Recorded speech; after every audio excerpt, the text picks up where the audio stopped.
With this, I'm moving on to the next rule, that is rule number 8. Rule number 8 के बाद हम rule number 9 discuss करेंगे. Rule number 9 जो है वो क्या है? रूल नंबर 9 बहुत सिंपल रूल है. रूल नंबर 9 इज कोई भी सी, कोई भी ओशन, कोई भी रिवर, कोई भी बे, कोई भी डेजर्ट के साथ आप क्या यूज करोगे? द यूज करोगे. ठीक है. अगर इनका कुछ भी नाम आपको दिया जाता है एग्जाम में, सी का, ओशन का, रिवर, बे, डेजर्ट, तो आप क्या यूज करोगे? You will use the. For example the Arabian desert, the Arabian Sea, the Thar Desert, the Sahara Desert. ठीक है. तो these are the name of, for example, ocean का नाम अगर example देना हो, the Pacific Ocean is deepest of all, right? The Indian Ocean is smallest of all the oceans. ठीक है. देख रहे हो, ओशन के नाम के साथ I'm using the. For example river, river के नाम के साथ फॉर एग्जाम्पल आपको यूज करना है Brahmaputra. So you will write the Brahmaputra is the longest river flowing in north east. ठीक है. सी, यहाँ पे अब हम ये रूल पढ़ के भी आए अभी इससे पहले ना. यहाँ पे रिवर के नाम के आगे भी मैंने द यूज किया, एंड यहाँ पे डायरेक्शन नॉर्थ ईस्ट, इसके आगे भी मैंने क्या यूज किया? द यूज किया. कैन यू सी कैसे ये एक सेंटेंस में हम दो रूल्स को यूज कर रहे हैं? ठीक है. Longest, longest superlative degree. See this third rule is used here. See, जब आप अच्छे से इन रूल्स को याद करोगे तो you will be able to recognise कि ये नेम ऑफ द रिवर के साथ भी हम द यूज कर रहे हैं, ये सुपरलेटिव डिग्री के साथ भी हम द यूज कर रहे हैं, और यहाँ पे डायरेक्शन के नाम के साथ भी हम द यूज कर रहे हैं. I hope everyone is getting this. This is not very difficult to understand. You just have to remember the rules. That's it, and you will be able to solve it. Sea, ocean, river, bay, desert. सबके साथ आप the use करोगे, but अब इसमें exceptions हैं. आप rules तो याद रखोगे ही रखोगे, बट एक्सेप्शंस को स्पेशली याद रखोगे, बिकॉज एग्जाम में एग्जामिनर आपको गलत अगर कहीं करवाएगा या आपसे एक्सपेक्ट करेगा कि आप गलत करो, तो वो इन एक्सेप्शंस पे ही आपको क्वेश्चन डालेगा. ठीक है. फॉर एग्जाम्पल, जब भी कोई भी ओशन, कोई भी सी, कोई भी रिवर, कोई भी बे या कोई भी desert name of the person के ऊपर दिया गया है, तो आप उसमें कोई आर्टिकल यूज नहीं करोगे. For example, there is this bay in Canada जिसको हम बोलते हैं हडसन बे. तो Hudson bay, Hudson is the name of the person, hence हम यहाँ पे कोई आर्टिकल यूज नहीं कर रहे हैं. ठीक है. तो जब भी किसी रिवर का, ओशन का, बे का, डेजर्ट का नाम नेम ऑफ द पर्सन के नाम पे होगा, तो हम वहां पे कोई भी आर्टिकल यूज नहीं करेंगे. ठीक है. No article is used there. ठीक है. So rule number 9 was very simple. Seas, ocean, river, bays, deserts के साथ द यूज करेंगे, but no article is used when name of the ocean, sea, river, bay or desert is on the name of a person, right? With this, I'm moving on to the rule number 10, which is very simple rule. कोई भी historical building या fact के लिए आप हमेशा the use करोगे. For example, Red Fort is the historical building, the Red Fort हो जाएगा. The Taj Mahal, the Statue of Liberty, the Parliament of India. For example, the Rashtrapati Bhavan, right? ठीक है. For example,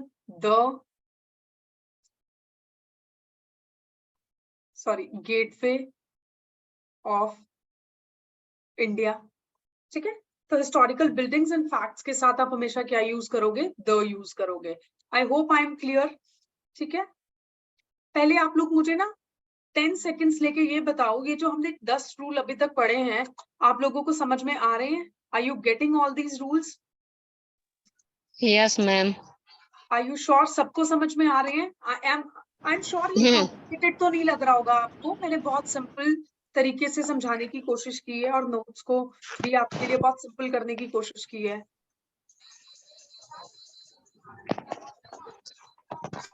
I hope it is clear to everyone. Please respond. Please respond, students, please. Yes, ma'am. Yes. So सबको समझ आ रहा है ना? Yes, ma'am. Next rule के साथ move करते हैं. It is rule number 11. The का यूज हम कहाँ करेंगे? फिजिकल पोजीशंस में भी करेंगे. हम लोग जब छोटे थे क्लास में, है ना, अभी भी इनफैक्ट कॉलेजेस में भी आप लोग हो गए या पढ़ रहे होगे, जहाँ पे भी क्लास में क्या होता है, रिजल्ट आता है तो देयर आर पीपल, कई बार कोई फर्स्ट आ रहा है, कोई सेकंड आ रहा है, somebody is third at third position, या कोई भी एथलीट मीट हुई, वहां पे आप लोगों की पोजीशंस जैसे आप पार्टिसिपेट करते होंगे तो आती होंगी. तो उनको ये फिजिकल पोजीशंस बोल रहा है. उन पर्टिकुलर फिजिकल पोजीशंस के साथ हम क्या यूज करते हैं? द यूज करते हैं. For example, the first, the second, the third, top and bottom, the top, the bottom. For example, wait. For example, her name is at the top in the result sheet. See, यहाँ पे क्या आया? The top. Her name is at the top in the result sheet. ठीक है, तो the top के साथ मैंने यहाँ क्या यूज किया? top के साथ मैंने यहाँ क्या यूज किया? the. So top is the physical position. So I'm using article the here. इसी तरीके से अगर मैं इसको ऐसे कर दूं, यहाँ पे top की जगह bottom कर दूं, तो I'll be using the. Her name is at the bottom in the result sheet. ठीक है, she stood at the first position in for example in javelin competition. For example, in javelin competition, she stood at the first position in the javelin competition. इस तरीके से एक example हो सकता है. ठीक है, तो ये जो फिजिकल पोजिशंस हैं, इनके साथ आप हमेशा द यूज करोगे. फॉर एग्जाम्पल, ये स्पेसिफिक एग्जाम्पल मैंने यहाँ डाला है. Answer to the second question in this exercise is incorrect. I hope ये रूल सबको समझ में आया होगा कि हम फिजिकल पोजिशंस के साथ हमेशा क्या यूज करते हैं? द यूज करते हैं. ठीक है, सिमिलरली रूल नंबर 12 जब हम पढ़ेंगे तो हम ये देखेंगे कि जब भी कभी वॉर्स का, रेवोल्यूशंस का जिक्र होता है तो हम हमेशा द यूज करते हैं. For example, the first world war, the battle of Buxar, the industrial revolution, the French revolution, the Russian revolution, the battle of Plassey. ठीक है, तो बैटल्स के नाम के साथ या वॉर्स के साथ या रेवोल्यूशंस के साथ आप हमेशा द यूज करोगे. लेकिन इसमें भी अब एक एक्सेप्शन है. एक्सेप्शंस आपको हमेशा हाईलाइट करके याद रखनी है, बिकॉज आप गलती एक्सेप्शन में ही करके आओगे एग्जाम में.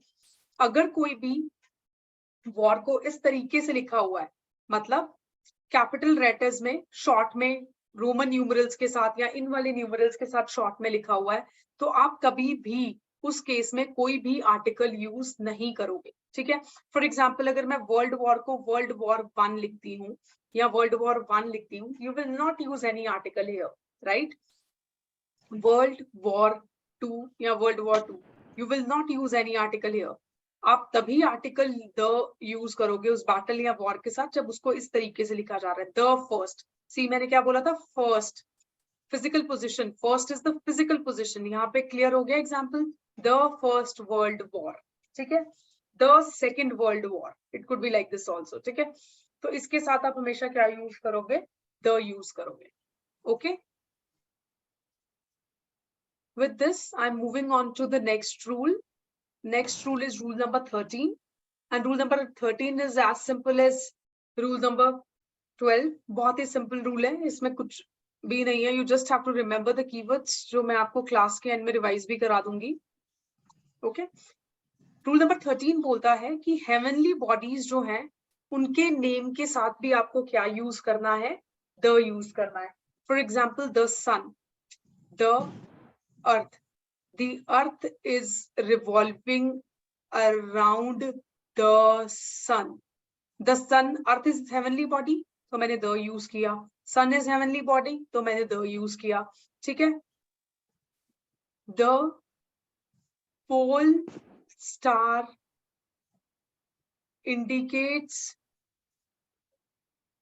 the north direction. ठीक है. जब भी हम पोल स्टार को देखते हैं तो हमें क्या पता चलता है, नॉर्थ डायरेक्शन के बारे में पता चलता है. तो पोल स्टार क्या है, एक heavenly body, I have used the with it. And north क्या है, डायरेक्शन है, I have used the with it. देखा, इसमें 2 rules are being used. Number 1 heavenly body and number 2 direction, geographical direction. और ये रूल हम पहले पढ़ के भी आए हैं कि हम ज्योग्राफिकल डायरेक्शन के साथ हमेशा द यूज करते हैं. ठीक है. The pole star indicates the north direction, right. So rule number 13 बहुत सिंपल है. हेवनली बॉडीज के साथ आप क्या यूज करोगे, द यूज करोगे. The Arctic circle, the Antarctic council, the world is facing the climate change crisis. ठीक है. तो इस तरीके से आप क्या करोगे, हेवनली बॉडीज के साथ हमेशा द यूज करोगे. Okay.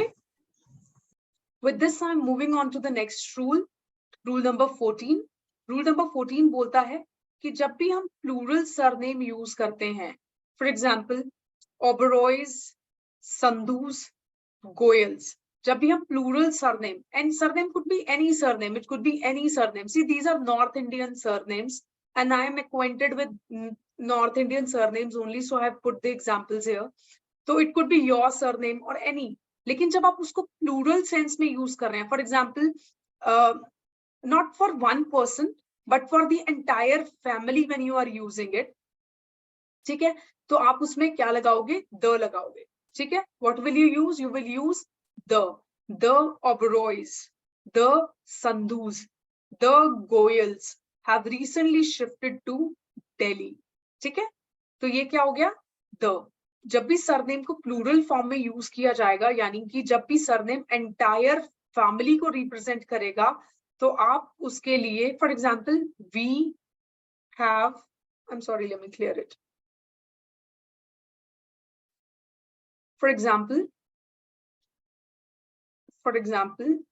we have invited the Sharmas to dinner tonight. ठीक है. तो यहाँ क्या हुआ, we have invited the Sharmas. See, I have not mentioned any particular person in the Sharma family. I have mentioned about the entire family by using this word the Sharmas, to dinner tonight, right? So hence, when we use the plural surname, we always use the as the article, right? The Goyals have recently shifted to Delhi. But one thing you have to remember, whenever the surname is used, और उस surname में अगर apostrophe s आ गया, for example, अगर मैं इसको ऐसे लिखती Sharmas, तो आप कभी भी the नहीं लगाओगे. ठीक है. You will never use any article if this apostrophe s is being used, right? ठीक है. तो apostrophe s जब भी लगा हुआ है, because it indicates only one person, Sharmas. ठीक है. You will never use article here. You will only use article when it is representing the entire family. For example, the Sharmas are coming with us to this wedding. ठीक है. So I have used the when it is used for the entire family. This book belongs to Sharmas. So I have not used the here, right? Okay. So this is rule number 14. With this, I'm moving on to the next rule. Next rule is rule number 15, which is a very simple rule again. See, rule number 15 is when a particular noun is talked about. ठीक है. जब हम किसी एक specific noun की बात करते हैं, तो हम क्या use करते हैं, द यूज करते हैं when a particular noun is talked about. मतलब जब हम एक स्पेसिफिक बॉय की या मैन की बात कर रहे हैं तो हम बेसिकली क्या यूज करेंगे, द यूज करेंगे। यहाँ पे एग्जाम्पल में he saying the boy standing outside is my student. The boy standing outside. See, he's not talking about any boy. He's talking about only that boy who is standing outside, right? So यहाँ पे वो किसी भी random boy की बात नहीं कर रहा है. He's talking about the boy who is standing outside. Hence, the is used. So the particular noun के लिए जब भी हम बात कर रहे हैं sentence में, तो हम क्या use करेंगे? The. The man sitting on that bench. See, there could be several men. See, for example, if this is a park, okay, there could be several men, right? There could be several men in the park, but the man who is sitting on this bench is being talked about in this example. So he's talking about a particular man. Hence, the man sitting on that bench is my friend. He's talking about a particular man, the man who is sitting on this bench. Hence, the word the is used here, right? Next is rule number 16. Rule number 16 is again a very simple rule. It is saying कि बहुत simple rule है, इसमें ये बोल रहा है कि if there is any noun in the sentence और वो noun से पहले अगर ये 4 words हैं, इन 4 में से कोई भी word use हुआ है तो आप the use करोगे ही करोगे। क्या words हैं? Whole, complete, entire, same. तो किसी भी noun से पहले अगर कोई भी ये 4 वर्ड्स में से एक वर्ड यूज हुआ है, whole, complete, entire, same, तो you will use the before that, right? For example, यहाँ पे ना whole आना था, the whole book is full of printing mistakes. See, I made this PPT today only and in a very hurry, so there are like few mistakes in that, but before I share this PPT with you guys, I will correct all of them, right? The whole book is full of printing mistakes, right?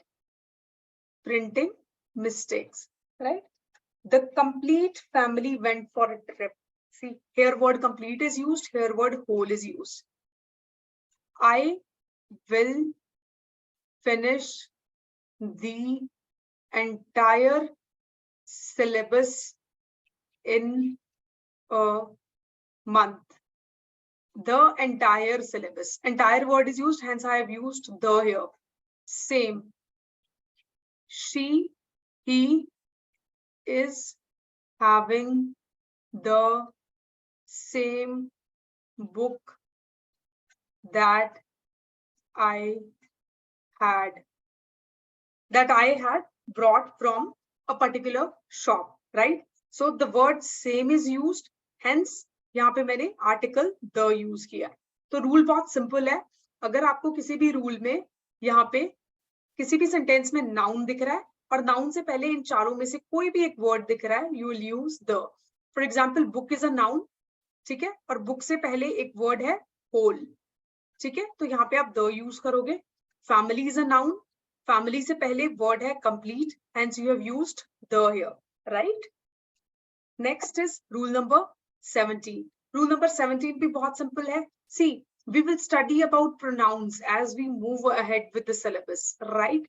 Pronouns अभी के लिए आप समझ लो कोई भी ऐसे words जो एक sentence को दूसरे sentence से किसी भी तरीके से connect कर रहे हैं, ठीक है? For example, यहाँ पे relative pronouns की बात की गई है, who, which, that, which means ये किसी ना किसी तरीके से एक sentence को दूसरे sentence से क्या करेंगे?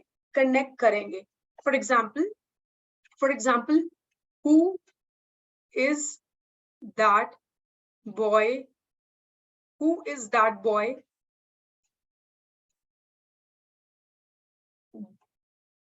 that I have been wanting to meet? Who is that boy that I have been wanting to meet? वो लड़का कौन है जिससे मैं मिलना चाह रही हूं, ठीक है? तो this is used in the relative sense, कौन है वो लड़का, ठीक है? इसको मैं और क्लियर कर दूंगी आपको जब हम इसको पूरे रूल को पढ़ेंगे और उसके एग्जाम्पल को स्टडी करेंगे। फॉर एग्जाम्पल, अभी के लिए आप इतना समझो कि कोई भी अगर रिलेटिव प्रोनाउन है, रिलेटिव प्रोनाउन के एग्जाम्पल्स क्या होंगे? हु, which, that, मतलब कोई भी ऐसा वर्ड जो किसी भी एक स्पेसिफिक पर्सन प्लेस थिंग को दूसरे स्पेसिफिक पर्सन प्लेस थिंग के साथ क्या करे, कनेक्ट करे, that is known as relative pronoun. ठीक है, वो रिलेटिव प्रोनाउन से पहले नाउन यूज किया गया है और उस कंटेक्स्ट में हम सेंटेंस में अगर कोई आर्टिकल यूज करेंगे तो that article would be the, right? So if there is a sentence given to you in the exam wherein there is one noun given, for example in this sentence, this is the book, the book, book is a noun, book क्या है, noun है, which is a relative pronoun, ठीक है?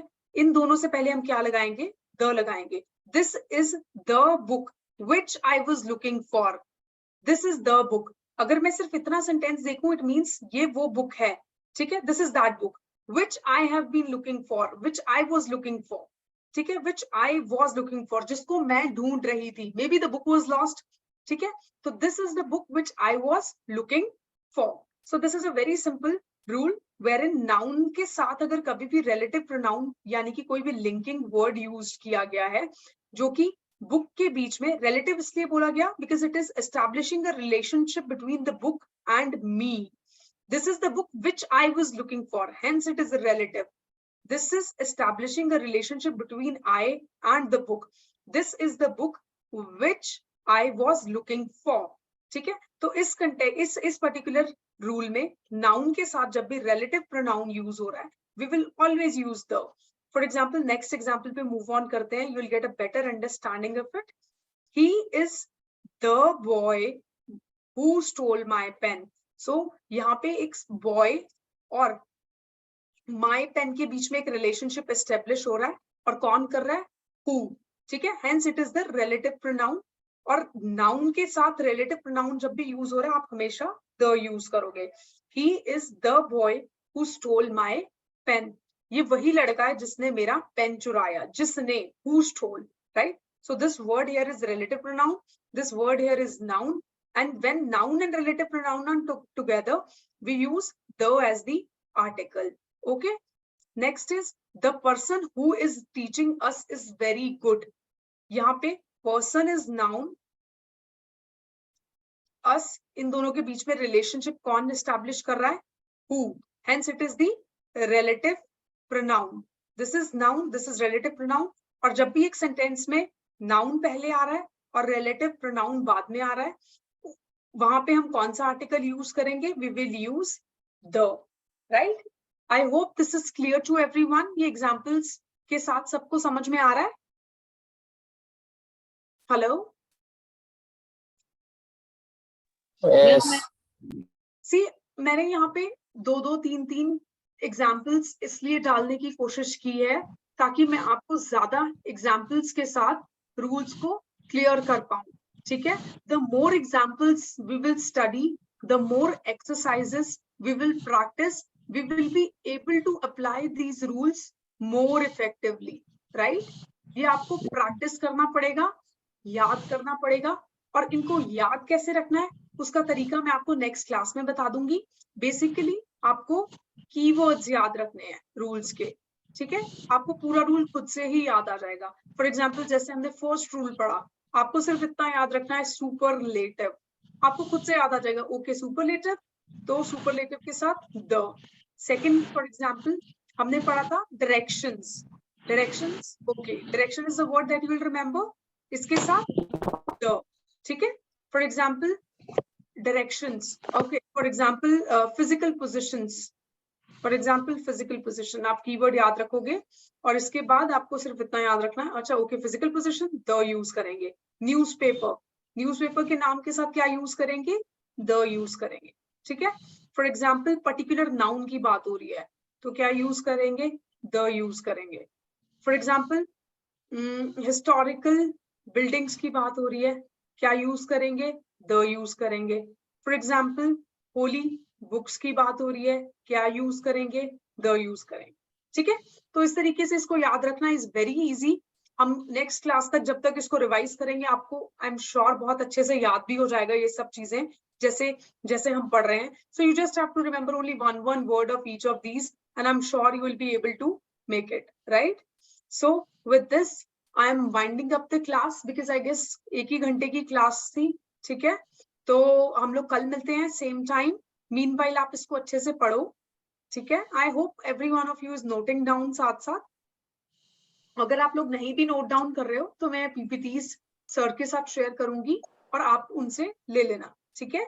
और इससे quick revision अपनी कर लेना, right?